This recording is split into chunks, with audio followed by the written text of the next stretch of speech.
Hey Fox, hello and welcome to this YouTube channel. In this video, I'm gonna teach you how to find IP address in your Windows 11 PC or laptop. So without any further ado, let's begin. Firstly, you need to proceed at the bottom search bar and here please type for CMD. Once you've typed it, wait until a best match should appear in this window. And once it's here, you can see their command prompt system. Please click on Run as Administrator to continue. Now you will be able to receive a notification where your user account control is asking you to say yes. Proceed with yes so that you can give permission on running the command prompt as administrator.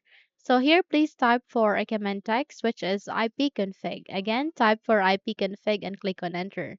The moment you do that, you will be able to see your wireless LAN adapter Wi-Fi where at the bottom of it or under it you can see there your IP address. Okay?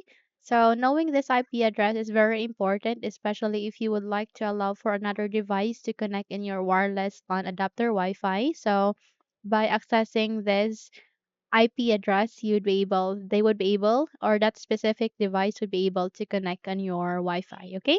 So in order to check the network IP address, all you need to do is you need to proceed at the bottom search bar and type for Chrome. Once you've typed it, the best match should appear. Please click on this open option to continue.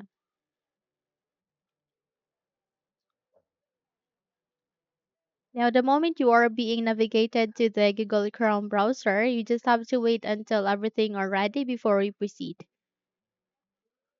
So once the search bar is here, please type for my IP space address. Once you're done typing, hit the enter key so that you will be redirected to the result. So please proceed with this one. Click on it. And eventually you will be able to see your IP address here. Okay, so it's now checking always as well as your IPv6.